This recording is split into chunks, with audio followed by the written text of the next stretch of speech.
Allergy जी कोणाला पण होऊ शकते आणि लहान मुलांमध्ये विशेषतः नवजात शिशु ते 12 वर्षे वयातल्या मुलांना तर हा आजार होतोच होतो. बालदमा, खाद्यपदार्थ, डाळी, दूध, शेंगदाणे, भात किंवा थंड पाणी किंवा थंड हवा, परफ्यूम पावडर अशा वेगवेगळ्या गोष्टींची ॲलर्जी असणं हे सध्या कॉमन झालंय. मग त्यावर उपाय एकच. नगर जिल्ह्यातील पहिले paediatric allergist doctor Sagar Wagh Delhi येथील Gangaram institute for post graduate medical education and research सेंटरमधून diploma in asthma and allergy हा कोर्स पूर्ण करणारे डॉक्टर सागर वाघ त्यांच्या वाघ नर्सिंग होममध्ये उपलब्ध आहेत कोणत्याही प्रकारच्या ॲलर्जीवरील उपचार, skin prick test, spirometry, impulse oximetry या तपासण्यांसाठी नगर सोडून कुठेही जाण्याची गरज नाही. संपर्क करा डॉक्टर सागर वाघ आणि डॉक्टर मृणाल वाघ यांचे वाघ नर्सिंग होम, बालरोग, स्त्रीरोग आणि प्रसूती तज्ञ, प्रसूतीगृह and advance neonatal intensive care centre, Chanakya Chowk, hotel Vaibhav मागे, बुरुडगाव रोड, अहिल्यानगर.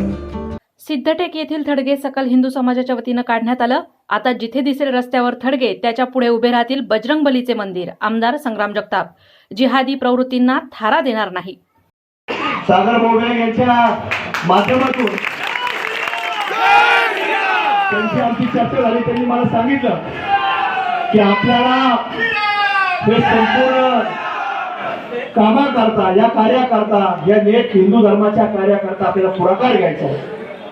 आणि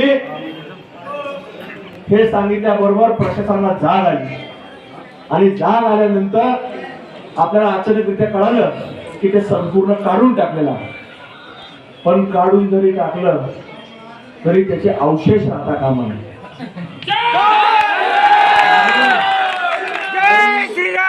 अशी असती ती मुळासकट जर नाही काढली ती पण हळूहळू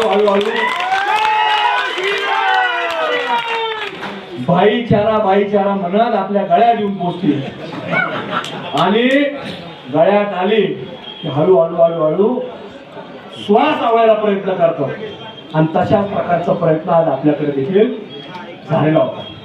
आणि म्हणून या आपल्या इथालच्या असणाऱ्या हिंदू बांधवांनी त्याची खबरदारी घेतली, दक्षता घेतली, आपल्या सर्व संघटनांपर्यंत ही बातमी पोहोचवली, सागर भाऊपर्यंत पोहोचवली. आणि त्याच्या माध्यमातून आज हे प्रशासनाने काढलं, पण त्यांचे अवशेष काढण्याचं काम आपल्या तमाम हिंदू बांधवांच्या वतीने आज या ठिकाणी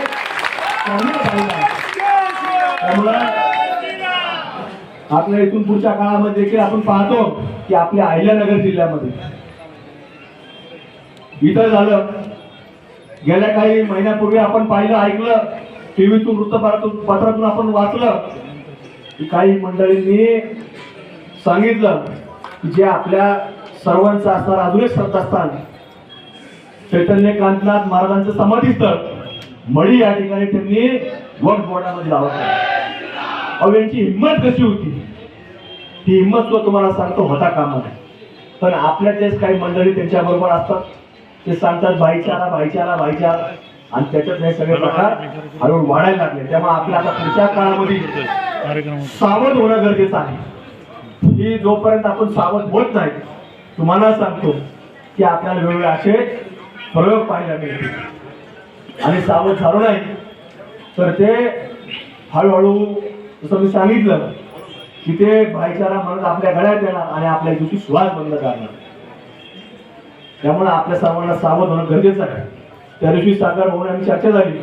म्हटलं ज्या ज्या ठिकाणी खडग उभं राहील त्या ठिकाणी हनुमानाचं मंदिर उभा करायचं. जिधर रहेगा अली उधर आएगा बजरंग बली. आपण सर्वजण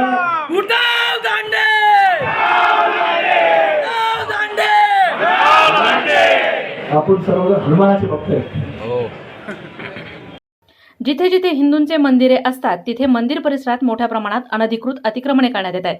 जिथे जिथे थडगे बांधण्यात येतील तिथे तिथे बजरंग बलीचं मंदिर उभारलं जाईल असा आक्रमक पवित्रा अहिल्यानगर येथील आमदार संग्राम जगताप यांनी घेतलाय. वक्फ बोर्डच्या चुकीच्या कायद्यामुळे हिंदू समाजाच्या अनेक मंदिरांवर वक्फने चुकीचा पद्धतीने दावा केलाय. आता हिंदू समाजानं जागृत होणं आवश्यक आहे. जिथे जिथे पीर आहेत ती नवनाथांची ठाणे आहेत, परंतु दर्गाच्या नावाखाली नवनाथांची ठाणे बळकावली गेलीत. तिथे हिंदू धर्म पद्धतीनं पूजन करावं. हिंदू समाजानं जागृत राहणं आवश्यक आहे असं प्रतिपादन आमदार संग्राम जगताप यांनी केलंय. सिद्धटेक सिद्धिविनायकाच्या प्रवेशद्वारासमोरील अनधिकृत थडगे सकल हिंदू समाजाच्या वतीनं काढण्यात आले. यानंतर सिद्धटेक येथील सिद्धिविनायकाची महाआरती करण्यात आली. याप्रसंगी हिंदुत्ववादी कार्यकर्ते सागर बेग व सकल हिंदू समाजाचे कार्यकर्ते मोठ्या संख्येने उपस्थित होते.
प्रतिनिधी दीपक कासवा, अहिल्यानगर.